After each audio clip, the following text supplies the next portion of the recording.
In the world of NASCAR, few names echo with the rebellious brilliance of Smokey Yunick. To fans, he was a genius. To officials, a nightmare. To history, he's a man who blurred the line between innovation and violation, and did it with a cigar in his teeth and a smirk that said, "Good luck catching me." Born Henry Yunick in 1923, Smokey wasn't just a mechanic. He was a mechanical savant. A World War II bomber pilot, he brought precision and guts from the skies to the garage. After the war, he opened Smokey's Best Damn Garage in Town in Daytona Beach, Florida. That wasn't just a slogan. It was a challenge. Smokey quickly made a name for himself building stock cars that didn't just win, they embarrassed the field. He wasn't interested in playing fair. He was interested in playing smart. To Smokey, the NASCAR rulebook wasn't law. It was a puzzle. And every vague sentence, every undefined measurement, was a window to exploit. "I didn't cheat," Smokey once said. "I just found creative ways to interpret the rules." And the thing is, he wasn't lying. If the book didn't explicitly ban it, Smokey did it. Fuel lines the length of a garden hose, cars that passed inspection, but turned into rocket ships once they hit the track. He was a master of loopholes and illusion.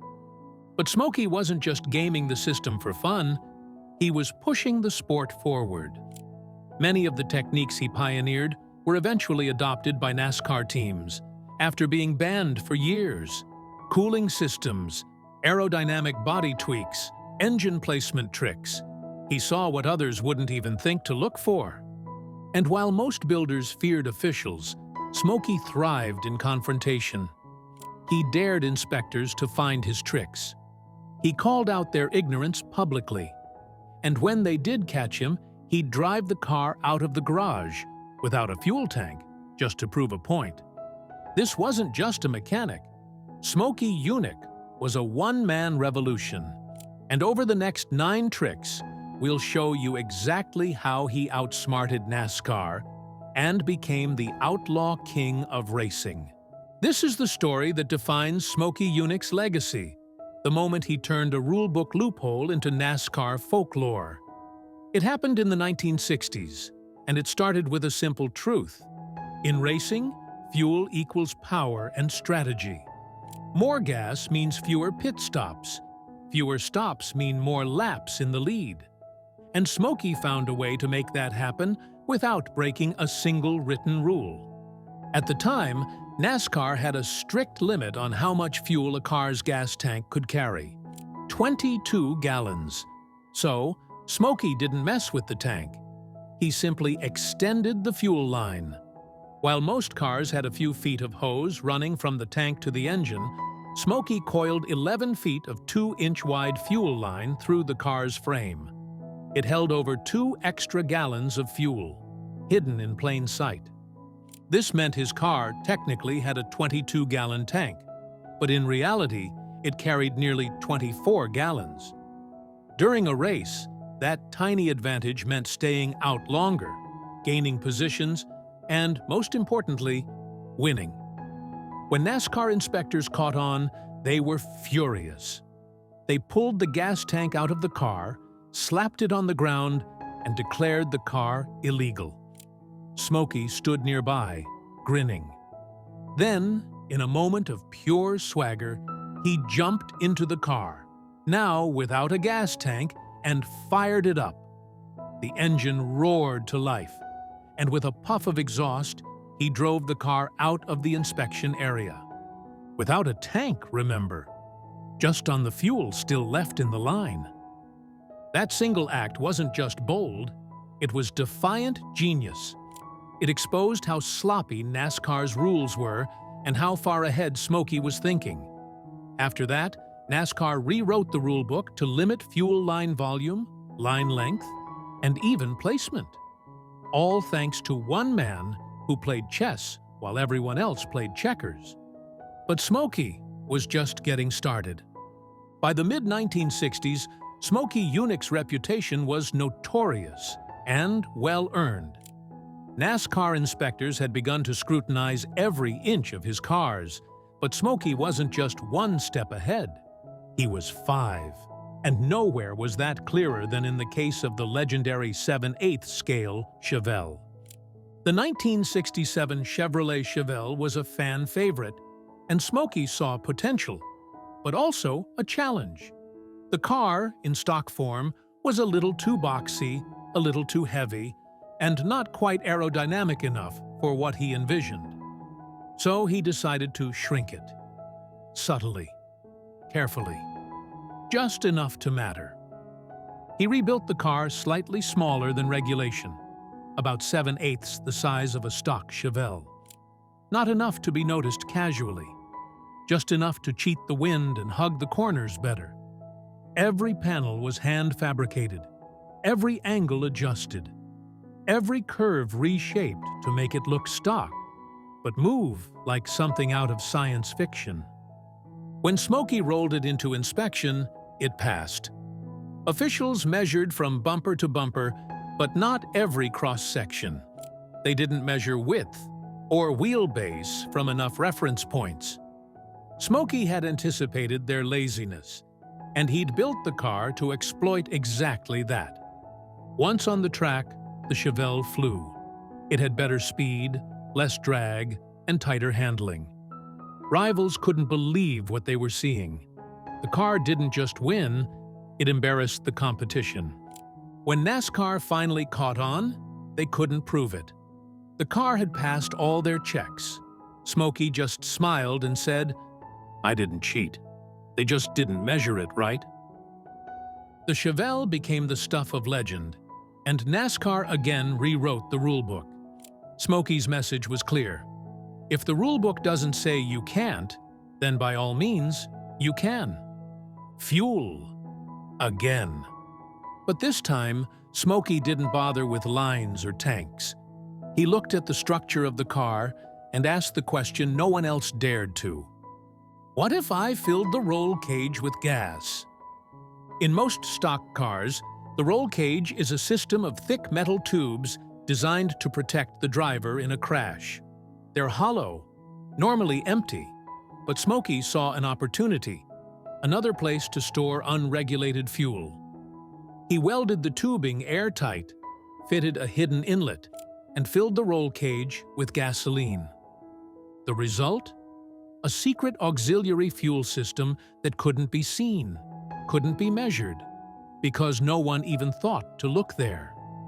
During a race, the fuel would be drawn out from the roll cage to supplement the main tank. Once again, Smokey had found a way to run longer, stop less, and win more. And again, NASCAR had no rule against it. Not at the time. Eventually, an inspector noticed the unusually thick smell of gas around Smokey's car, even after it had run dry. They followed the scent, traced the lines, and finally figured it out. The officials were stunned. Smokey just shrugged. There wasn't a rule against it. From that moment forward, NASCAR implemented regulations about what could be used to store fuel and where. But once again, the sport had been outfoxed. Smokey Yunick wasn't just building race cars. He was building challenges to authority, on 4 wheels, under pressure, at 200 miles per hour.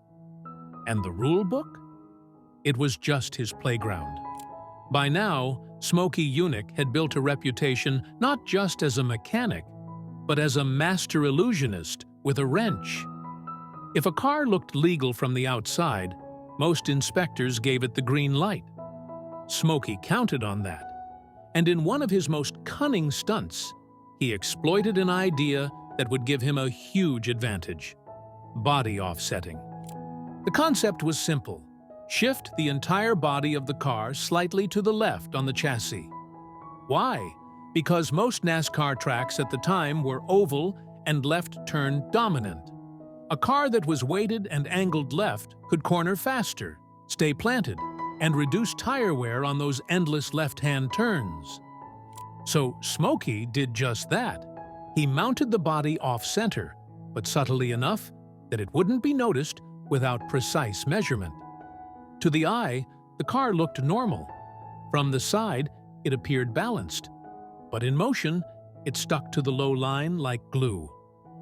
This off-center setup changed the car's center of gravity, increased downforce on the inside tires, and gave his drivers razor-sharp handling in the turns. Competitors couldn't believe how hard his cars could corner without sliding or losing grip. Of course, NASCAR eventually caught on. They began measuring chassis alignment relative to the wheel wells and suspension mounts. Cars had to be centered to strict tolerances. But the damage was done. Smokey had already used the trick to steal wins and rewrite the rulebook. Again. In a post-race interview, when asked about the legality of his setup, Smokey quipped, "Well, the rule says the body has to be on the chassis. It didn't say where." He didn't just build cars, he built puzzles. And every time NASCAR thought they solved one, Smokey had already built the next. While Smokey Yunick was known for big, bold tricks, some of his most effective cheats were almost invisible. Aerodynamics weren't well understood in NASCAR's early years, and Smokey knew that, so he exploited it with small, clever body modifications that added up to big results. He would tilt the windshield a few degrees farther back to reduce drag. He would tuck the front bumper in slightly and smooth the undercarriage to let air flow faster beneath the car. These weren't flashy, but they made the car slice through the air like a missile. Then there were the massaged panels. Smokey would subtly reshape the metal bodywork, pulling in the sides, curving the rear quarters, and narrowing the roofline by millimeters. All of it gave his car a smoother aerodynamic profile, without ever drawing attention.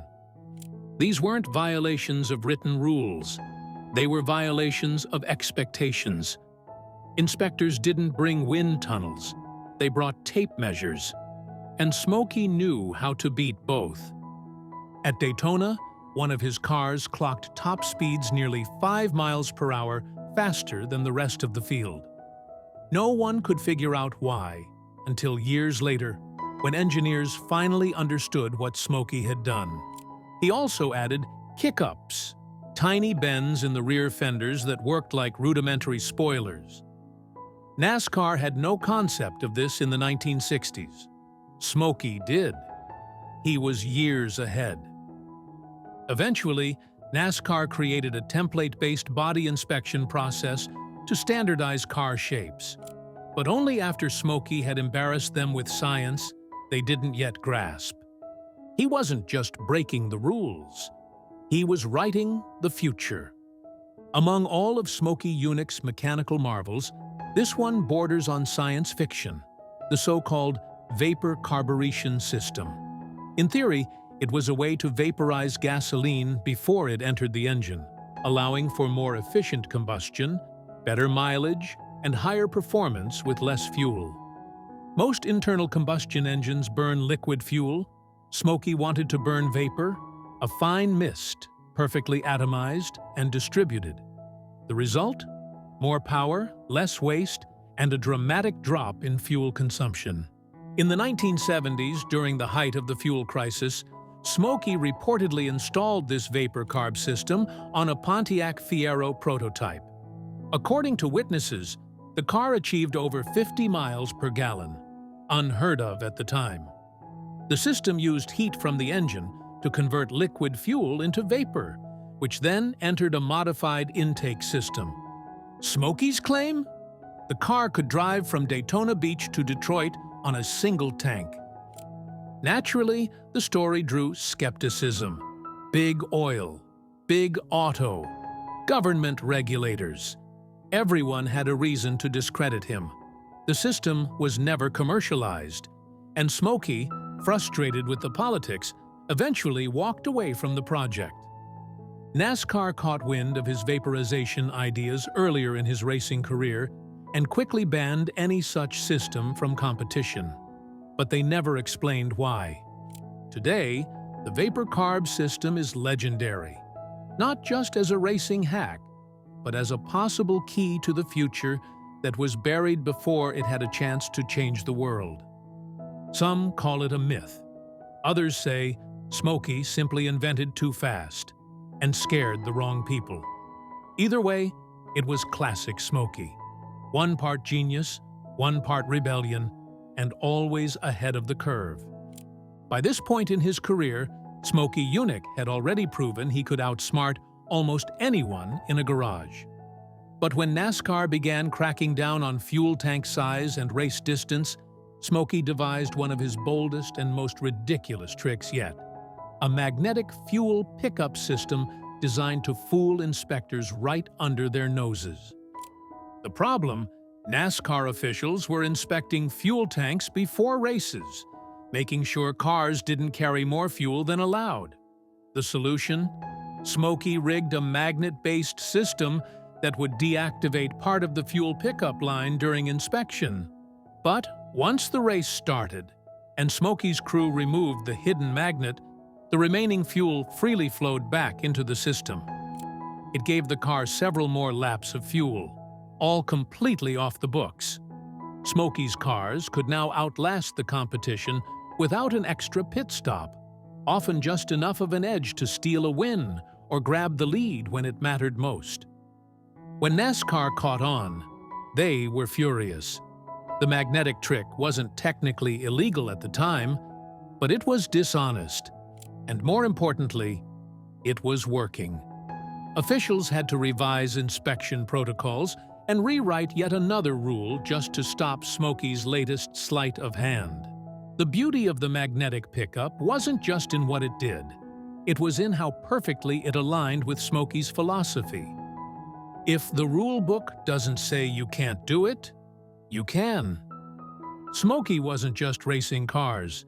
He was racing minds and winning. One of Smokey Yunick's most famous and subtle innovations was a trick involving suspension height manipulation, a way to beat NASCAR inspections without anyone catching on until it was too late. Here's how it worked. NASCAR rules dictated that a car had to meet minimum height requirements during inspection. This was meant to ensure fairness, prevent illegal lowriders, and make sure no one was gaining an advantage from underbody aerodynamics or excessive cornering grip. Smokey's response? He built a suspension system that compressed after inspection. Using a combination of pressurized components, specially tuned shocks, and heat-sensitive materials, his cars would sit at legal height when cold and static. But once the car hit the track, warmed up, and experienced lateral forces from high-speed turns, the suspension would settle lower, dropping the car just enough to improve aerodynamics and center of gravity. The car hugged the track tighter, took turns faster, and sliced through the air more efficiently, without anyone ever seeing it happen. Officials would recheck the car after the race, and by then, the suspension had cooled, rebounded, or reinflated to regulation height.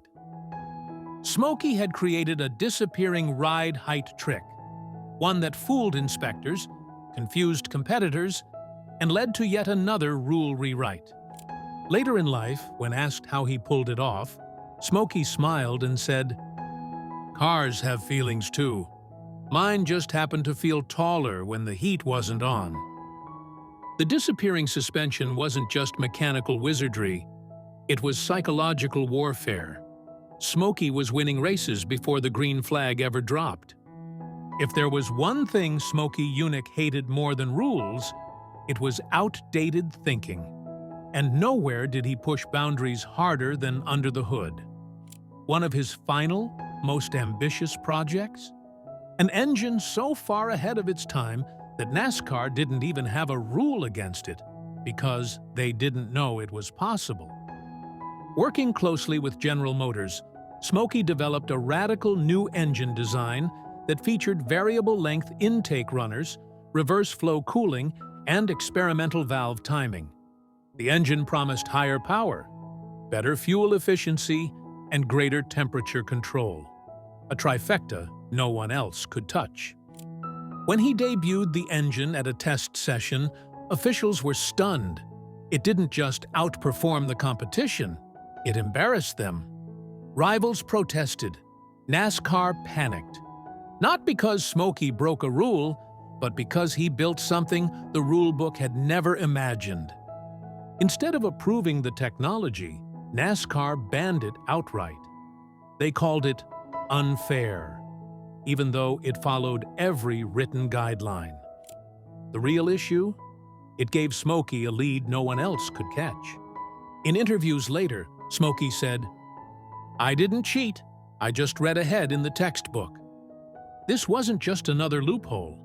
It was the culmination of everything Smokey stood for: innovation, defiance, and an unshakable belief that progress shouldn't wait for permission. To this day, many of the features from that engine have shown up in modern performance designs. Smokey Yunick didn't just build illegal motors, he built the future of racing. And by the time the world caught up, he was already gone.